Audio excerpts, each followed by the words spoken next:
அப்போ கண்ணகி சொல்கிற கரிகாலனோட சிறப்பில் அவந்தியை அவர் வந்து வெற்றி கொள்கிறார். விரிஞ்சியும் மகதத்தையும் வந்து அவந்தியும் அவர் வந்து வெற்றி கொண்டு அவந்தி அவரை வரவேற்று அவரோட தோரண வாயில் கொடுத்து அனுப்புனது தான் அந்த குறிப்பு சொல்லுது.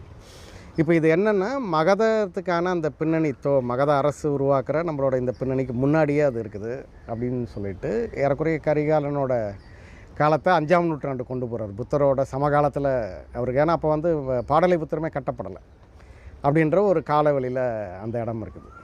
அதனால் அந்த இடத்துக்கு அவர் போகிறதா அந்த கட்டுரை இருந்தது. யவனராணியில் சாண்டில்யன் வந்து அந்த கதையை பண்ணியிருப்பார்.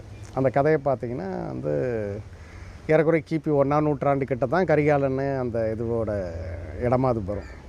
இது வந்து வெகுஜன உறவுலையும் இந்த மாதிரி நடத்துல இருக்குது. ஆனால் ஆய்வு தளத்தில் பார்த்திங்கன்னா அப்பாதுரை வையாபுரி பிள்ளையோட அப்பாதுரையே சொல்கிறாருன்னா கரிகாலன் வந்து ஒரு 3 பேர் இருக்கலாம்னு தெரியுது.